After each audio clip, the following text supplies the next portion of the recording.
en entretenimiento, en trabajo, en alimentación, algunos nuevos hábitos también en la práctica y consumo de alcohol dentro de ese subsegmento de alimentación, hábitos de entreno para los que hay algunos que son mega expertos en el sector de deporte y seguro que lo han visto en los últimos meses. Ha generado esa situación que ya existía multiplicada por 3, ¿no? Elevada al cubo, como digo yo. Y esto lo que ha planteado, digamos, es, bueno, algunos temas estratégicos, ¿no? Que nos tengamos que revisar y replantear. Y de esos temas, Fran, de estrategia, ¿cómo ves que esté afectando la situación post-COVID a la estrategia?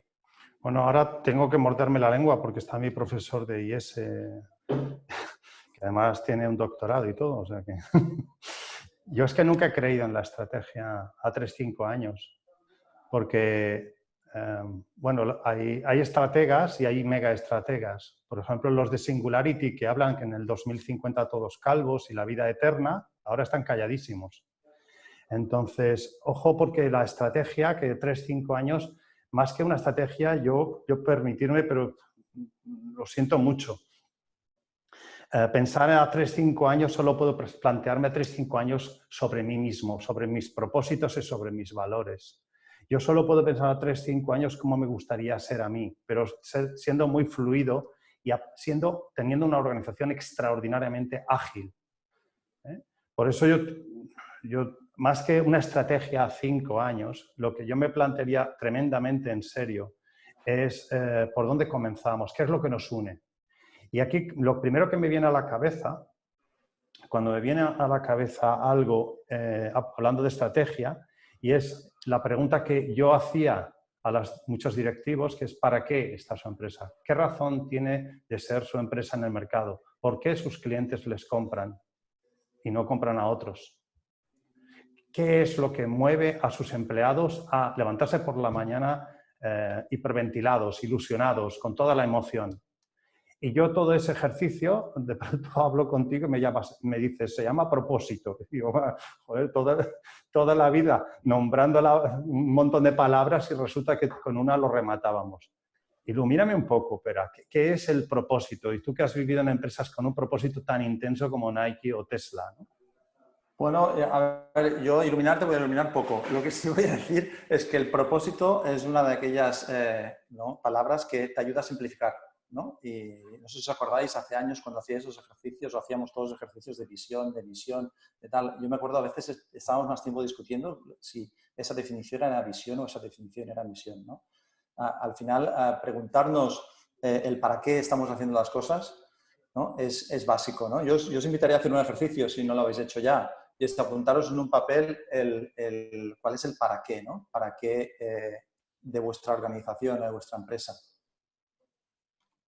Y compartidlo, preguntad a colegas, preguntad a personas del equipo, a ver qué os responden, ¿no? Digamos, ¿para qué estamos haciendo el negocio? Lo que está claro es que si la respuesta es para generar un EBITDA o para generar una determinada cifra de revenue o para abrir mercado en Europa o en Américas o en Asia, digamos, entonces ese para qué realmente está carente de sustancia.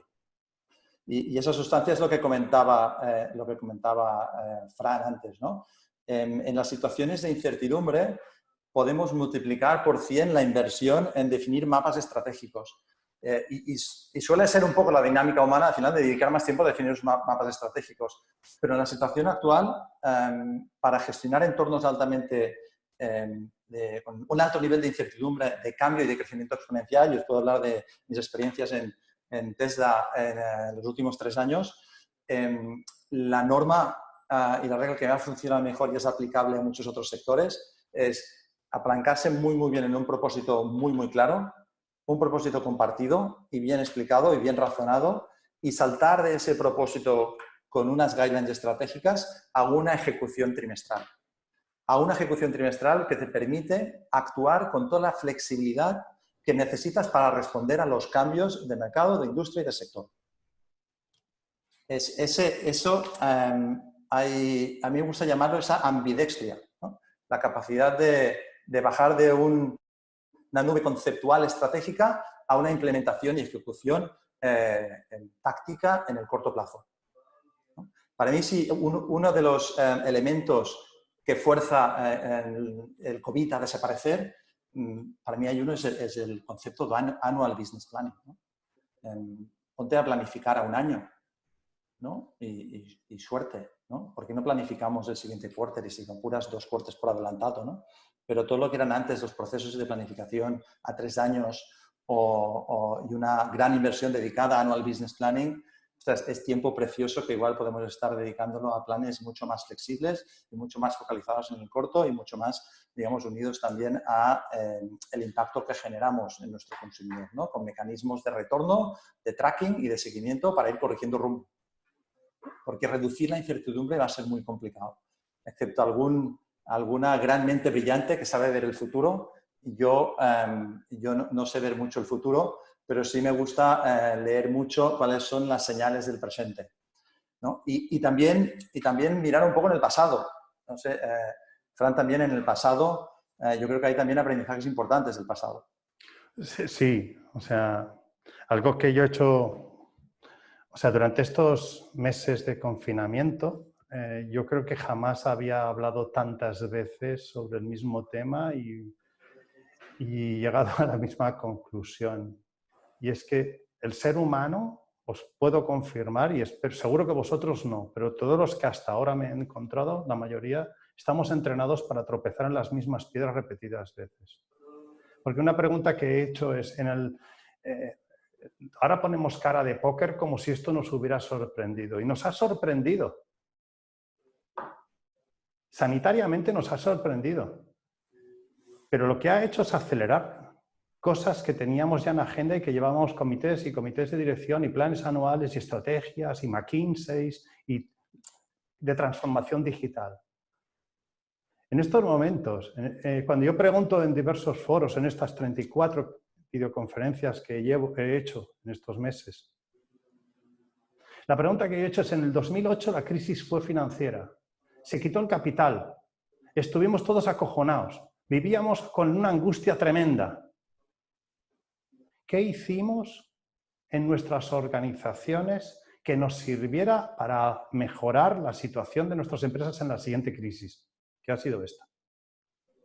Cuando lo hago cara a cara con directivos en el pasado, la reflexión que sale es: yo no estaba en esta organización, lo hicimos, pero no, somos lentos. Siempre hay mil y una razón. Pero, señoras y señores, la única razón que tenemos para nuestras organizaciones es al menos aprender de los tropiezos. Si tuviera que haber una acción que deberíamos tatuarnos en el ADN, es aprende de las circunstancias. Porque si no aprendes, no tienes perdón de Dios. Entonces, estas circunstancias han acelerado procesos de transformación digital extraordinario. Y muchas cosas van a venir para quedarse. Estoy seguro, conversábamos en la introducción, pues que Javier en su organización pues están turnándose y solo por las mañanas. Pues habrá hábitos que igual se quedan ya para siempre, no lo sé. Pero le hemos perdido el miedo. Yo he realizado varios consejos de administración y de innovación, vestido como estoy y en el salón donde estoy. Si hubiéramos tenido que hacerlos presencialmente, probablemente no nos habríamos vestido como estábamos vestidos ni hubiéramos mostrado la informalidad. Y hemos demostrado que la tecnología es útil, nos funciona.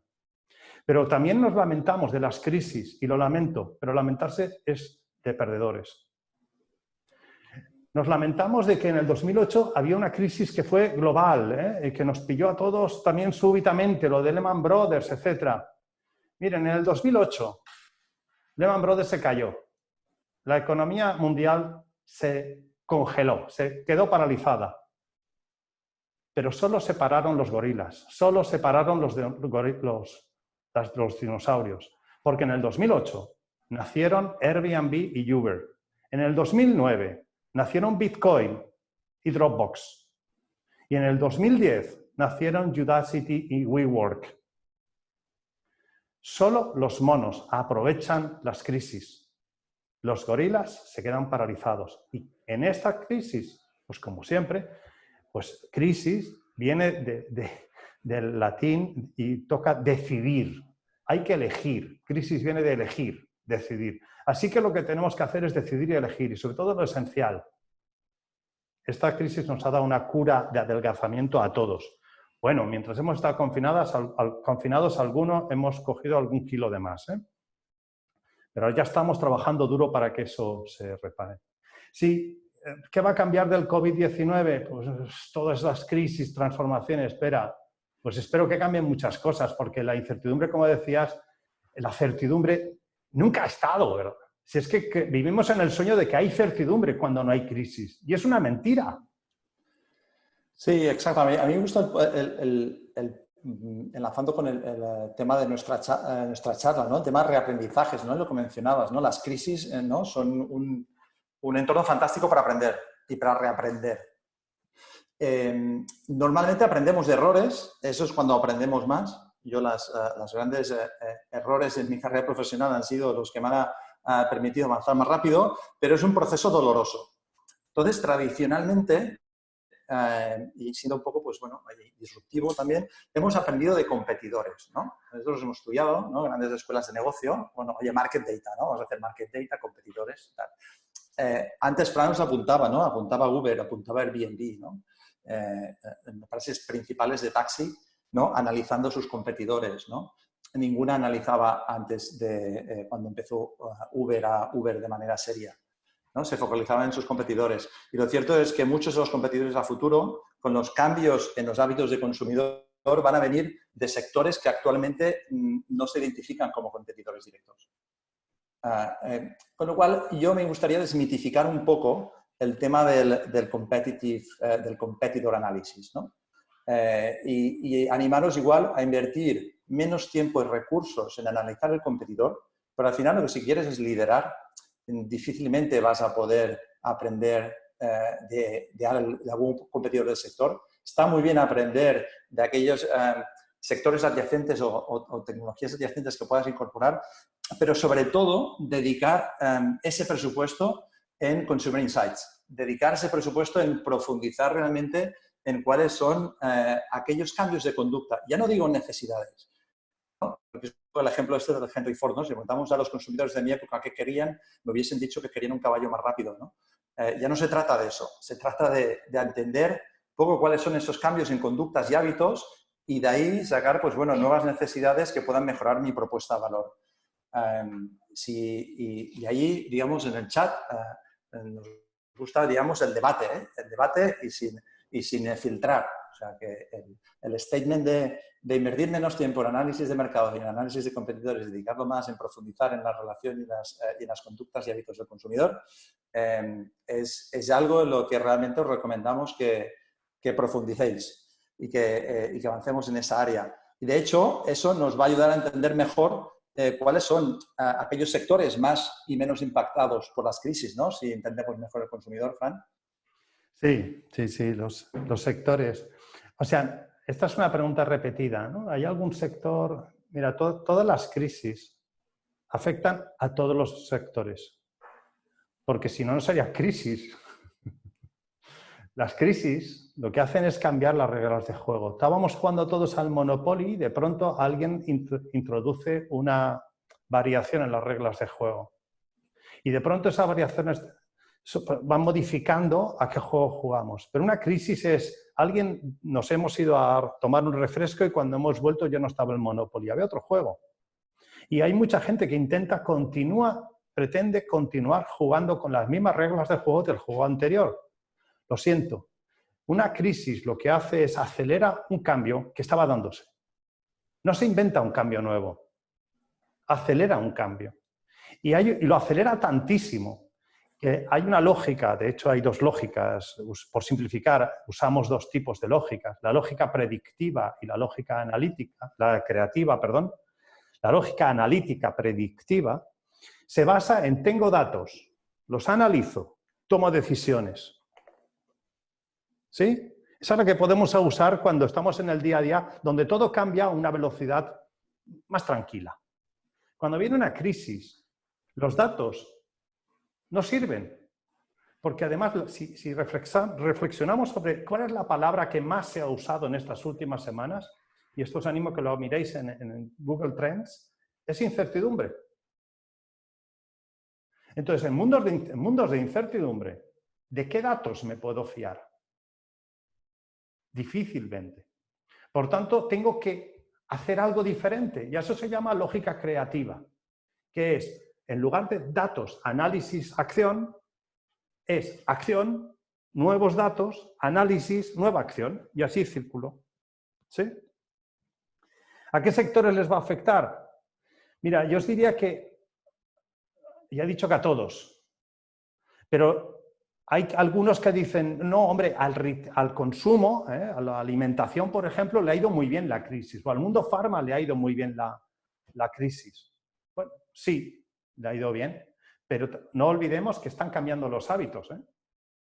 Hay empresas de alimentación que están sorprendentemente perdiendo dinero aún por una causa, y es que los hábitos de consumo en la alimentación se han deformado, se han modificado. Ahora podríamos introducir la guasa, sí, nos hemos orientado todos hacia el papel higiénico, ¿no? Sí. Y es cierto, porque parece que siempre que hay una crisis, lo primero que se consume se agota. No es que sea el papel higiénico. Aquellos que hicierais la compra en los primeros días del confinamiento, no solo era el papel higiénico, era la levadura, la harina, eran los elementos más básicos. Si hoy vamos a los supermercados, veréis que siguen teniendo mayor incidencia de consumo que antes. Y sin embargo, hay muchos productos que van a desaparecer o van a perder fuerza de lo que tenían antes. Porque las crisis sirven para movernos hacia lo básico, lo esencial.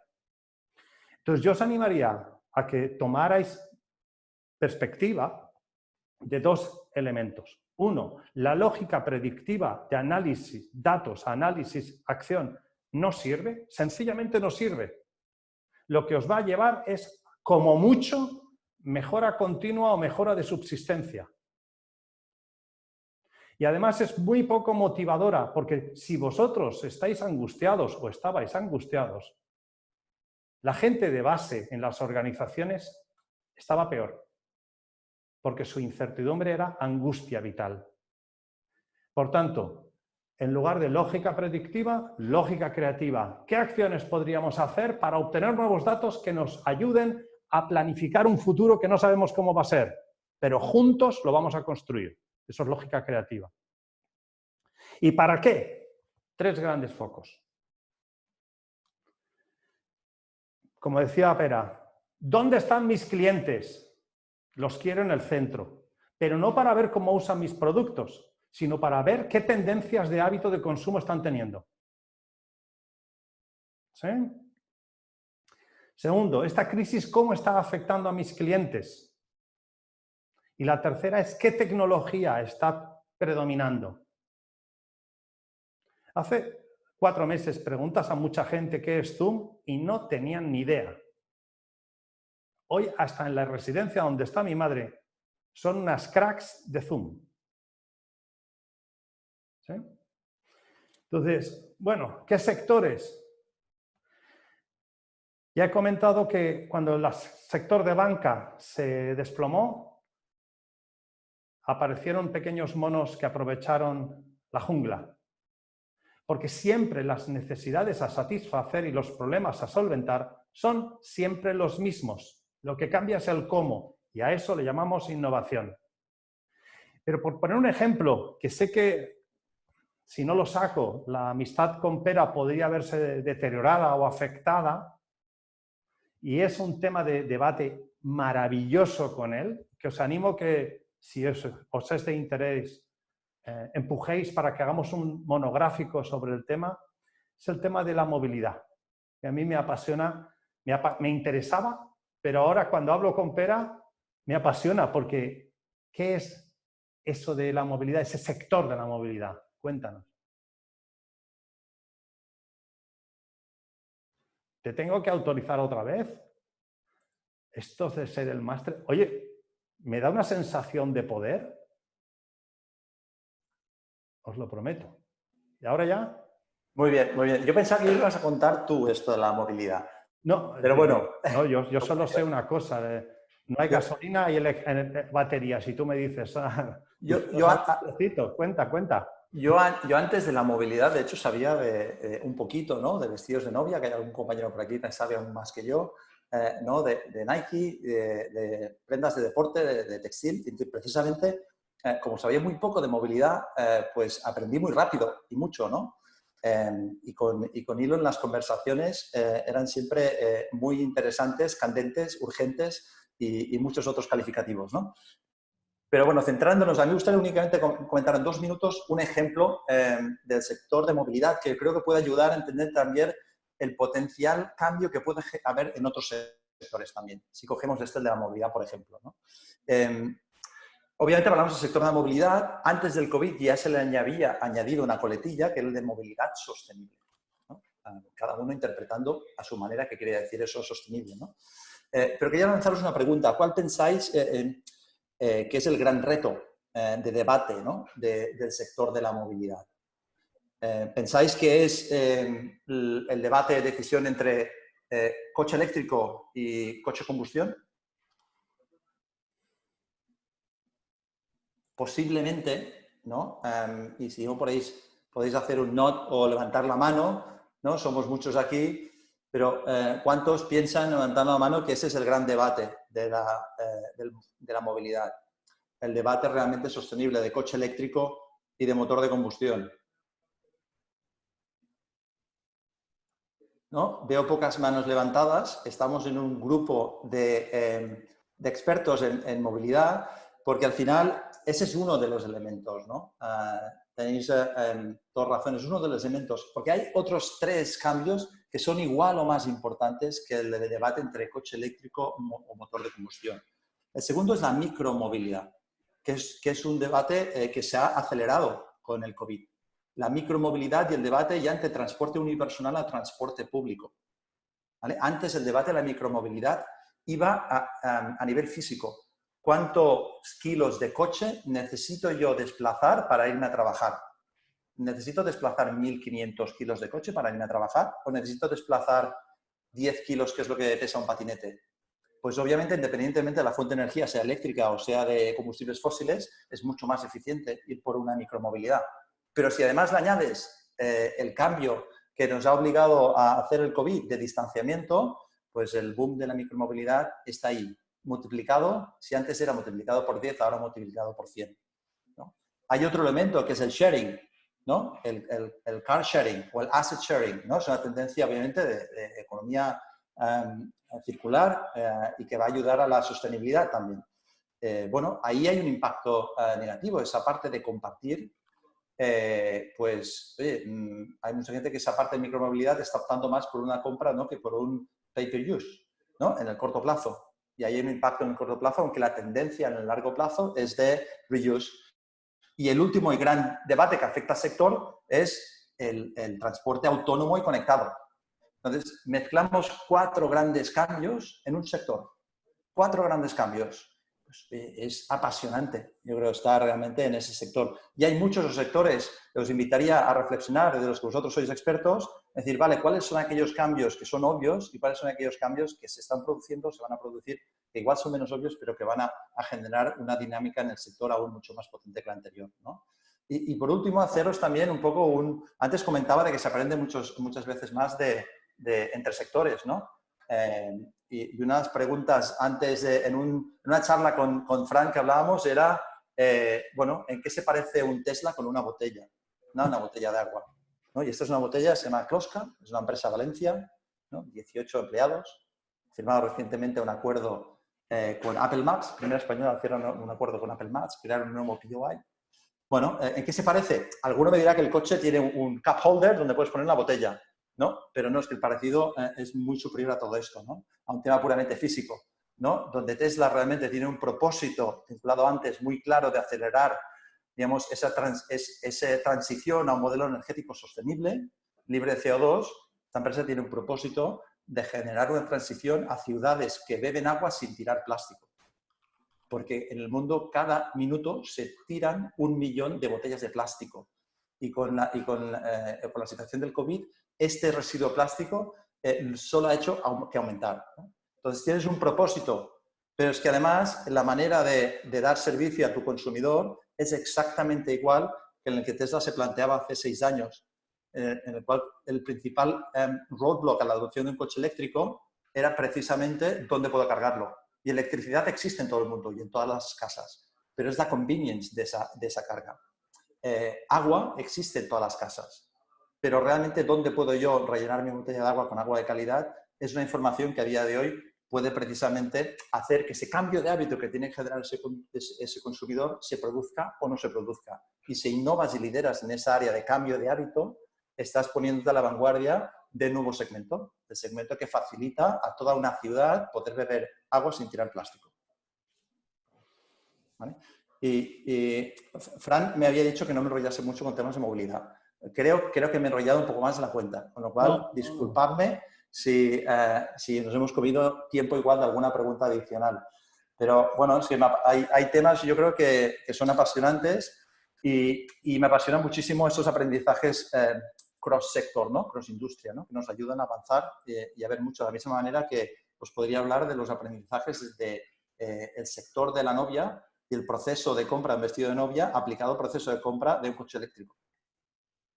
Hay muchísimos y mucho más parecidos de los que os podíamos imaginar y muchos aprendizajes que hacen que el proceso de venta de un coche sea mucho mejor y mucho más digital.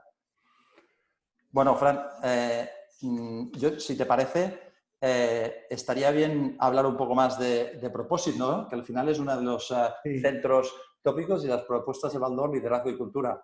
A mí me gustaría extraer un aprendizaje de cuando converso contigo. ¿Oye? O sea, tú has estado en varias compañías, Desigual, Nike, Tesla, y un denominador común para ti ha sido esa revelación de que lo que pesa el propósito en estas organizaciones. Sin embargo, otro aprendizaje que saco siempre cuando hablo contigo es ese pensamiento lateral. Es que si yo estoy en el mundo de la zapatería, ostras, me puedo inspirar en el mundo de la automoción. Si yo estoy en un mundo de, yo qué sé, la construcción, la banca, me puedo inspirar permanentemente en otros. Esa lateralidad. Por eso cuando dialogamos y en una de las interacciones que tuvimos me vino aquello de que parecía que el mundo era dicotómico. O pensabas dentro de la caja, de thinking inside the box, o pensabas fuera de la caja, ¿no? Bueno, y aparecía un tercer elemento, que es esa lateralidad, que es, no hace falta estar o pensando dentro o pensando fuera. Se puede pensar fuera, pero cerca de la caja, porque en el borde de la caja hay menos riesgo, no te alejas tanto de tu core business, de tu propósito, y puedes aprender un montón y puedes incorporar cosas de otras. O sea, cuando haces esas analogías de Tesla con Kloska, digo, Dios mío, qué maravilla, ¿no? Es que podemos de Tesla inspirarnos y sin tener que pagarle royalties a Tesla ni que nos denuncien. Son inspiraciones. Sí, pero el propósito que es ese ejemplo, es ese elemento epicéntrico de esas organizaciones en las que tú has trabajado y que has percibido como uno de los grandes aprendizajes de trabajar con ellas, no es suficiente. Una vez tienes el propósito bien definido, hacen falta otras cosas. ¿Qué otras cosas dirías que hacen falta? ¿Percibes tú, en base a tu experiencia, que ya tenemos el propósito bien aquí? Lo tenemos escrito y además no solo lo tenemos escrito, sino es que le pregunto a quien le pregunte de mi organización, todos lo saben y les brilla los ojos cuando lo mencionan. Eso debería ser el propósito, ¿no? ¿Y después qué? Vale, ahora cuando le brillan los ojos, ¿qué? Exacto, ¿no? Yo diría ese propósito compartido, ¿no? Me acuerdo hace años ya, cuando hablabas con algunos clientes de Nike y decían, ostras, es que en Nike lo que sucede es que todo el mundo me cuenta lo mismo. Y hay muchos empleados, ¿no? Entonces, ese propósito compartido es una de las claves de éxito, ¿no? Carlos, que está por ahí, podéis contactarlos, podría hablar mucho más. Tuve el placer de trabajar con él, de trabajar en su equipo, ¿no? Hace años. Yo creo que hay una palabra clave que has dicho y es inspiración, ¿no? Al final, el propósito se comparte si lo enlazamos realmente con liderazgo, cultura, la generación de valor y modelos de negocio. Y la palabra clave que te has dicho, Fran, y que además me suena a mí haberlo leído por ahí en alguno de tus libros, es inspiración, ¿no? Que enlaza súper bien con la parte de compartir, ¿no? Cómo puedes compartir precisamente un propósito que puede ser fantástico, puedes tener una de externalidades positivas e inmensas, pues si no eres capaz de inspirarte y de generar inspiración en el resto del equipo, ¿no? Y de eso habla mucho el liderazgo, ¿no? Y enlazamos con la cultura y de eso sabes tú muchísimo más que yo, Fran. Bueno, como digo, en este libro, que es autenticidad, ¿no? O sea, si un líder no es coherente entre lo que piensa, dice, hace y siente, como diría el que ya se ha ido, porque tenía una cita ahora, que es mi coach, Josep Ventura, a la mierda, ¿no? O sea, si no eres auténtico, no la líes. Por eso cuando alguien dice, yo quiero introducir la innovación en mi organización o quiero definir un propósito, hay que mirarle en los ojos y decir, ¿te lo crees o no te lo crees? ¿Sí? Entonces, hace falta el propósito y hace falta un liderazgo auténtico. Hace falta un liderazgo auténtico porque los líderes son los que impregnan las culturas. Las culturas son el reflejo del estilo de liderazgo. Imagina una organización cuando son 10 personas. La acabamos de fundar tú y yo. Esa organización es el reflejo, la cultura de esa organización es el reflejo de tú y mi personalidad como fundadores. Pero cuando somos 1500, esa personalidad se va diluyendo si no es que hemos hecho algo. Por tanto, si tenemos un propósito compartido, ilusionante y motivador que hace que la gente talentosa se acerque, tenemos un liderazgo estimulador que impregna, llena de preguntas las salas para que la gente con su talento encuentre maravillosas respuestas. Estamos creando una cultura que nos sobrevive, más allá de nuestra existencia. Pero ya, ahora imaginemos que tenemos un propósito mágico, que tenemos a unos líderes auténticos de morir, como este libro. Y además han creado una cultura que les sobrevive, como hicieron, por ejemplo, en 3M o en muchas otras organizaciones. Bueno, ¿y ahora qué? ¿Qué nos haría falta? ¿Espera? Bueno, yo creo que tenemos todos los ingredientes claves del éxito, ¿no? No falta algo muy fácil, ¿no?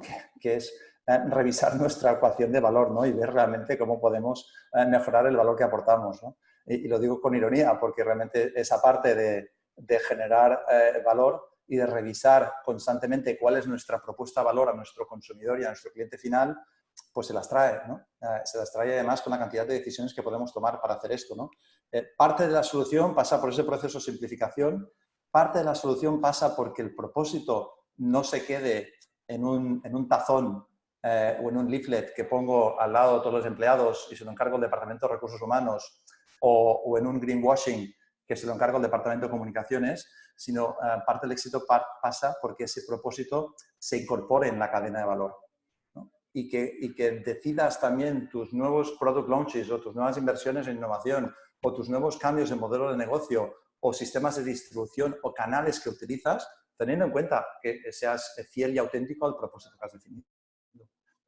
Y estando muy, muy atento, invirtiendo muchos recursos en entender cuáles son aquellos cambios de conductas y hábitos del consumidor. Porque eso es lo que nos va a permitir realmente anticiparnos a propuestas de valor futuras, que seguro además que si no, otras empresas con diferentes modelos de negocio, ¿no?, pueden ser mucho más ágiles en poder llegar a esas propuestas de valor. Nada más, al final yo creo que la belleza está en intentar simplificar, que no es fácil, la complejidad y la incertidumbre en la que estamos viviendo, ¿no? Y si en esta charla, Fran y yo, pues os hemos podido aportar un poco de luz, ¿no?, a daros algunas pistas e ideas de cómo poder simplificar y esa toma de decisiones, esa creación de roadmap, ¿no?, esos planes de ejecución que queréis montar en vuestras organizaciones y empresas, pues estaremos súper contentos de haber podido estar con vosotros pues estos 50, 45 minutos que llevamos ya, ¿no?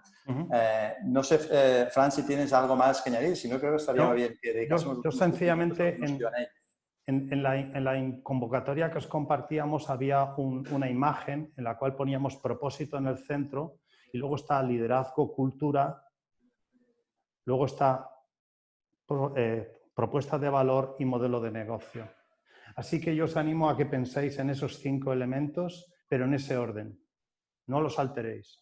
Si tenemos obsesión por el modelo de negocio o por la rentabilidad, nos olvidaremos de la cultura. Y las culturas son lo que determinan, son el filtro, son el tamiz. La cultura es el tamiz que limita o estimula los resultados.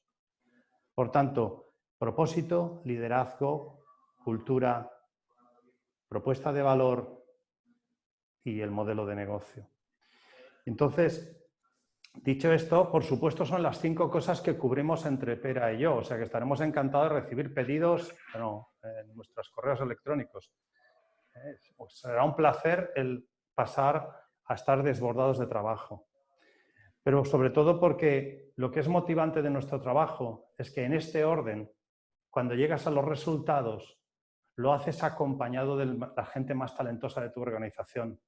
No lo consigues sencillamente solo y estirando de la gente, de cuerpos que no quieren más que dar ese cuerpo para cobrar a fin de año, fin de mes. Así que es emocionante definir el propósito, compartirlo y estimular un liderazgo y una cultura que nos lleve a una propuesta de valor y a un modelo de negocio adaptable y líquido, como aquí como Miquel me aportó recientemente, a un modelo líquido muy adaptable a las circunstancias, porque todos hablamos y todos nos compartimos y todos aprendemos. Así que la adaptabilidad y la agilidad es fundamental. Teníamos algunas preguntas que llegaron y que dice, ¿cómo ven el papel de las experiencias 3D en el retail? Por ejemplo, un supermercado virtual.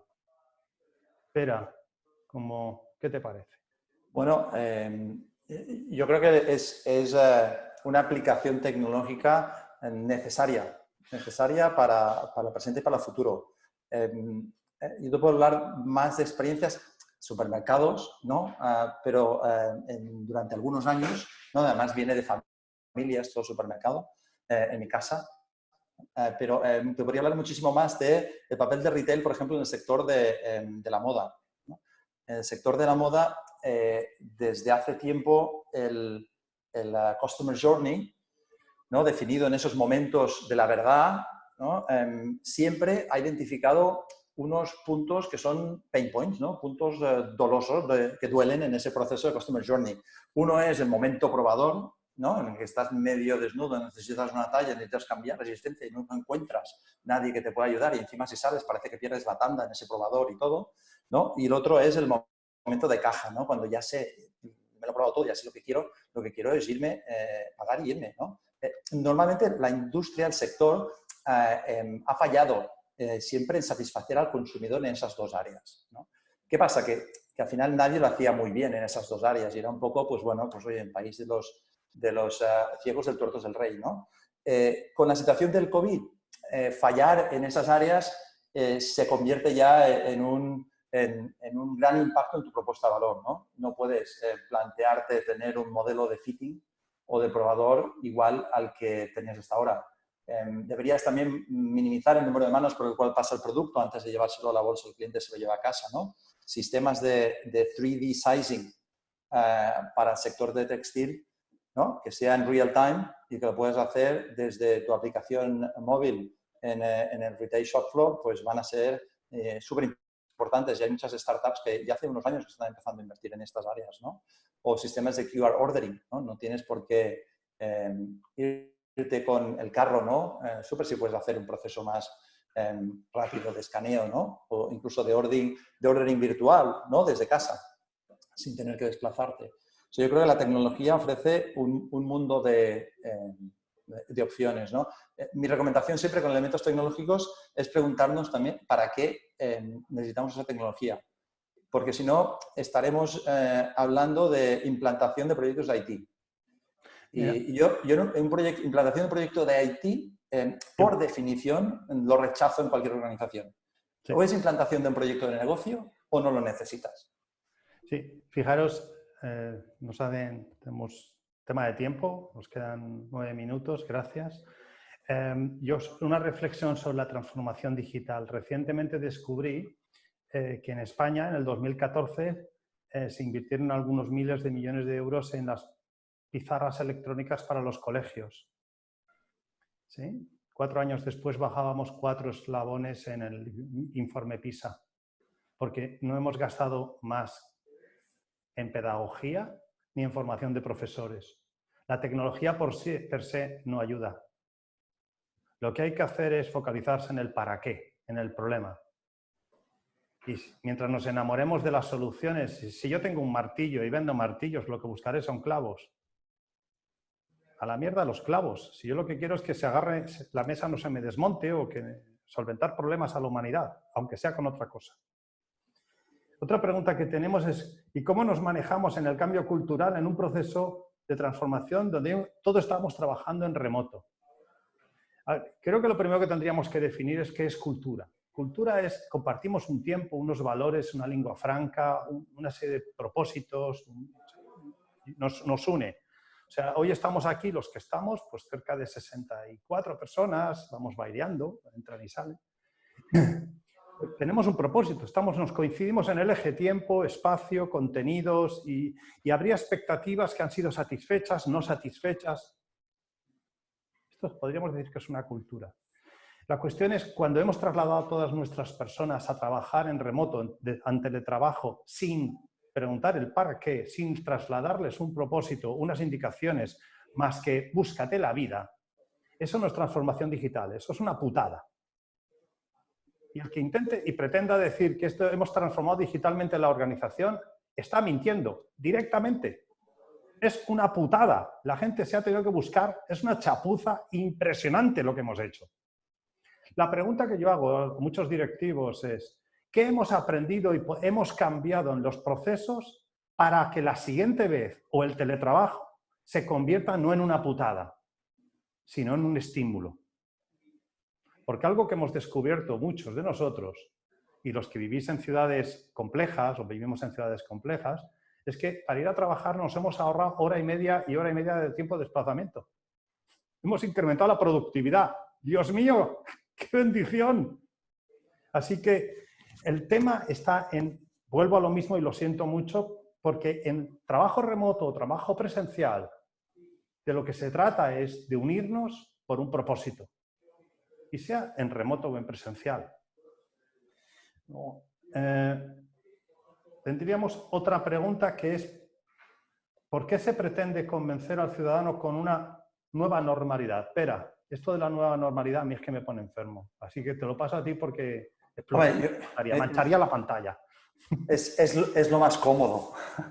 Lo más cómodo es no cambiar o pensar que vamos a necesitar cambiar poco, ¿no? Y que, bueno, esto pasa, ¿no? Y al final es una nueva normalidad, es algo normal, diferente, pero es normal. Es más cómodo. También quien lo dice a veces y quien lo propone posiblemente esté pensando en su status quo actual, ¿no? Y que igual el status quo actual o pasado ya es suficientemente bueno para esa persona como para que plantee que a mí ya me está bien volver a la nueva normalidad, ¿no? Pero lo cierto es que hay un volumen muy importante y un número muy grande de consumidores ahí fuera que no están pensando precisamente en volver a la nueva normalidad, ¿no? Ya no lo estaban pensando antes del COVID y encima después del COVID aún menos, ¿no? Y la necesidad o la voluntad de generar cambios que sean no coyunturales, sino más sistémicos, ¿no? Es algo que cada vez más resuena en todos lados, ¿no? No hablamos de nueva normalidad, hablamos de una nueva realidad. A mí me gusta hablar de nueva realidad en lugar de nueva normalidad. Sí, de hecho yo exploto porque parece como si el COVID no hubiera existido, la realidad no se hubiera ido transformando. O sea, como digo, ¿cuál es la diferencia entre mejora continua e innovación radical? Y me dice, hombre, el ejemplo que usas con los niños no es muy apropiado. Mira, mis hijos han pasado de medir 50 centímetros a uno de ellos mide 1,87. ¿Y ha crecido por innovación radical o por mejora continua? Pues a la mierda. Pues eso es lo que pasa todos los días, que crecen los niños, la gente se hace mayor, cambian las tendencias, cambian los hábitos y hay que estar permanentemente observando las realidades para permanentemente adaptarnos. Y lo que hace un COVID o una crisis del 2008 es acelerar, hacerlo radical. Así que la nueva normalidad no ha existido nunca porque la normalidad no hay quien la defina. ¿Qué es normal? El permanente cambio. Y viva, porque es lo que nos ha hecho evolucionar. Porque, señoras y señores, hoy tenemos la mejor tecnología y la mejor ciencia que hemos tenido en la historia. ¿Cierto o no? Pero es la peor que tendremos jamás. Es la peor que tendremos. Así que no alardeemos del último device que tenemos electrónico, del último sincrotón, porque en la siguiente versión será mejor. Se nos quedará obsoleto y por eso haremos cola para cambiarnos el dispositivo. Hay una pregunta que me parece que claro, que dice, a ver, ahí, es la de la banca. Había una que era la banca, ¿no? Creo que era... Caterine, ¿estás por ahí o ya se ha ido? No importa. Bueno, había una pregunta aquí por el tema de la banca, pero en la banca se va a ver afectada. O sea, yo personalmente creo que la banca y todo el mundo bancario, también está José Málaga, que tiene una responsabilidad altísima en una entidad financiera en Perú, pues el tema de la banca se va a ver afectadísima por una transformación digital acelerada, cambio de hábitos. O sea, si ya Bitcoin era una amenaza, todos estos hábitos y nuevas tecnologías van a transformar mucho el cómo accedemos a nuestro dinero y el cómo lo usamos. Pero es que cada vez que abramos un frente nos daría para unas horas y horas de reflexión y serían un lujo. Y si algo que respeto, porque es una de las pocas cosas que no podemos comprar más, es el tiempo. Son y 28 y me gustaría que algunos de ustedes, uno o dos, compartieran qué les ha parecido o qué propondrían, si debería haber una siguiente sesión, un siguiente encuentro. Abran el micro y lo compartan. ¿Qué les ha parecido y qué proponen? Siguen llegando personas. Esto sí que es... Llegan a los títulos de cierre. ¿Qué les ha parecido? ¿Qué podríamos haber hecho diferente para que fuera mejor? Fran, quítala en mute. ¿Qué tengo que hacer para habilitar? Unmute all. ¿Unmute? ¿O eso se puede? Pero entonces pierdo todo.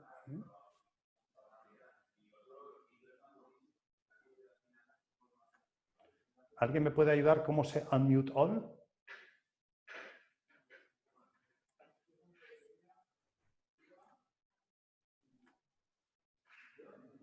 No. Pues disculpen mi torpeza, en la siguiente vida lo haré mejor, pero no sé hacer silenciar a todos, permitir que los participantes reactiven ahora. Vale, ahora podéis activarlo. A ver, probar. No todos al mismo tiempo. A ver, sí, ¿no, Miquel? Ahora está. Muy bien, fantástico. Lo he hecho. Lo primero para mí, muchísimas gracias. Una gozada. Muchísimas gracias. ¿Y qué hubieras hecho diferente para que fuera mejor? Me pillas. Mira, voy a ser más sincero. Estoy acostumbrado a que este tipo de reuniones no aporten mucho. No ha sido el caso. Muchas gracias, Pere, y muchas gracias, Fran. Una gozada. Y por las caras que veo, yo creo que lo van a confirmar todos. Sí, no quiero quitar tiempo. Muchas gracias, Miguel. Gracias. Pues nada, un placer escucharos. La verdad es que poca gente lo tiene muchas veces tan claro. Muchas veces preguntas por ahí, aparecen los gurús, la gente que al final te quiere vender, te quiere no sé qué, y no tienen nada claro lo que quieren hacer, por lo cual es un placer escucharos y seguiros. La verdad es que útil, evidentemente, en líneas generales y bosquejos de hacia dónde vamos y dónde estamos, pero bueno, yo me reía un poco cuando decía Fran, lo de la nueva normalidad, a mí también se me ponen los pelos de punta, que como veis no tengo ya pelos, pero se me ponen de punta. Pero ¿qué nueva normalidad? Si estamos haciendo los mismos errores que hacemos hace un mes, lo único que diferencia es que vamos con mascarillas algunos y aparece todo tirado de guantes y mascarillas por el suelo, pero seguimos siendo igual de incívicos, igual de guarros, por en Madrid, no sé cómo estará en otros sitios, pero ahí me da pena de que no hemos aprendido mucho, pero bueno. Espero que la siguiente.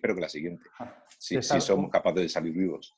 Un lujo porque hacía mucho tiempo que no la verdad que sí. Veíamos al menos así. La verdad que sí. Yo te sigo, pero ya lo sabes, pero no... Sí, digo, nos chateamos. Qué buena ocasión. Bueno, muchas gracias. Muchas gracias, César. Ingrid, claro que sí, ese dedo. Hola. Que no te den una rampa. No soy Ingrid, soy Alba. Es que me he conectado a través de la dirección y yo creo que por defecto he sido Ingrid. Tú estás muy cerca de mi hermano. Sí, estoy ahora mismo, se ha marchado hace poquito y pues yo te venía a hablar un poco de eso porque, hola a todos, gracias a Dios estamos innovando más en tecnología en este país, el resto de personas que estáis fuera no sé cómo andará por allí, pero el problema es que no innova el pensamiento, o sea, no hay jefes, no hay personas que dirijan las empresas que apuesten por eso, por llevar un propósito conjunto o que trasladen a sus trabajadores y eso lo dejen claro. Ese es el problema y casi siempre el objetivo es el ganar dinero. El problema es que necesitamos a personas como vosotros dos que dirijan empresas, que aconsejen, pero que sean los que dirigen las empresas. Y eso es lo que aún tiene que cambiar la mentalidad. Esa es la innovación en el pensamiento, en pensar en todo lo que habéis dicho esta tarde. He quedado cortísimo, ¿eh? ¿Me he creado un problema con mi hermano? El que a mí me encanta porque lo primero que me dijo cuando le dije, salga como salga la entrevista, lo que tengo que agradecer es que me des la oportunidad a una chica de 40. Fíjate si yo pienso lo que mis jefes me han trasladado, como que 40 y eres mayor. Y me dijo él, lo que más me gustó de tu hermano es si estás en la mejor edad. Fíjate. Él ha cumplido 50 ahora. Claro, pues dijo eso. Aún te queda recorrido. Pero fíjate si yo voy pensando como me han hecho pensar el resto Sí. o también mis padres, o como que 40 ya te ves muy por debajo, estás muy limitada. Y no, tu hermano dijo, si estás en la mejor edad. Y esa es la innovación en el pensamiento de los directivos que necesitamos ahora mismo en España, ¿sabes? Yo cumplí 61 la semana pasada y pues, mi cuerpo nunca ha estado peor que ahora. Pero mi mente nunca está mejor que ahora. Ya, me alegro. Y en un mundo de servicios, en un mundo donde el pensamiento cada vez pesa más y es más importante, prejubilar a gente debería estar constitucionalmente prohibido. Estoy de acuerdo. Así que, perdona, pero que me estoy viniendo arriba. Hay gente que tiene mucho que aportar. Bueno, gracias. Ya seguimos otro día. Gracias, Alba. Fantástico. Alba, un lujo, gracias. Muy bien. Adiós, Pere, gracias. Gracias a ti. Pues muchas gracias a todos. ¿Hay alguien que quiera hacer algún tipo de aportación o algún comentario? Sería un lujo, un placer. Buenas tardes. No sé si me oyen. Perfectamente. Alejandro. Un placer saludaros a los dos, especialmente a ti, Pera. Yo tuve la suerte de compartir una etapa con Pera Brugal en el sector de novias, con lo que he escuchado muy activamente todo lo que ha dicho y evidentemente comparto 100% su pensamiento en todos los aspectos. Me ha parecido muy interesante vuestras ideas, vuestros consejos, vuestra manera de sintetizar, de analizar todo lo que habéis dicho. He encontrado sumamente interesante la parte de lógica creativa, sobre todo analizada desde el punto de vista retail, donde se habla de, en estos momentos, cómo saber cómo están mis clientes, cómo les está afectando la crisis, cómo la tecnología de alguna manera tiene que imperar en estos momentos y tiene que darnos soluciones, ¿no? Yo creo que, si me permitís, de una manera abierta, este debate invita a otros, por descontado, y si alguna vez os aventuráis a indagar un poco más en el sector retail y ver propuestas de valor que hoy en día puedan servir en un contexto internacional, sin lugar a dudas, pienso que será muy, muy interesante. Y hablo de un contexto internacional que es lo que de alguna manera toma valor a día de hoy, es donde las empresas nos tenemos que respaldar para sacar nuestro turnover adelante, ¿no? Una vez más, muchas gracias. Un placer nuevamente haber estado aquí con vosotros. Y mando un saludo a todos. Gracias, Alejandro. Gracias, Alejandro. Le paso a Pera el micro, pero tenemos un serio problema con el coronavirus. Se ha desmonetizado el conocimiento. Un gran problema es que se han hecho tantísimos webinars milagrosos, curativos, píldoras azules, ¿sabéis? Que se ha desmonetizado el conocimiento. Si yo vendo bolígrafos, nadie me dice dámelo gratis. Si yo tengo un conocimiento que puede hacer que incrementes un 2, un 10, un 5, un 20% o incluso salvar tu empresa, sí que te lo piden gratis. Y os lo digo por experiencia en estos 3 meses. El conocimiento tiene un valor. Y eso Crear eventos como este es un lujo porque yo aprendo un montón, todos aprendemos unos de otros, pero en realidad lo que estamos haciendo es mostrar un modelo para comercializar. Lo que desearíamos es que nos contratéis, ¿eh? Es así de simple. Claro. Desde luego. Es así de simple. Nunca mejor dicho, en estos momentos hay que potenciar el talento y el talante, ¿no? En las organizaciones, y más cuando el talento y el talante nos aporta experiencias, y son gracias a estas experiencias, tal como ha dicho Pera, que nos servimos de ellas para dar un next step, ¿no? Y aportar el valor que necesita la organización y los equipos. Así es.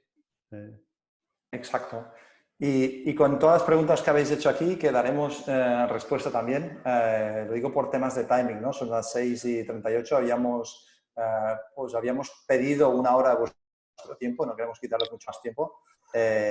Vamos a dar respuesta a esas preguntas.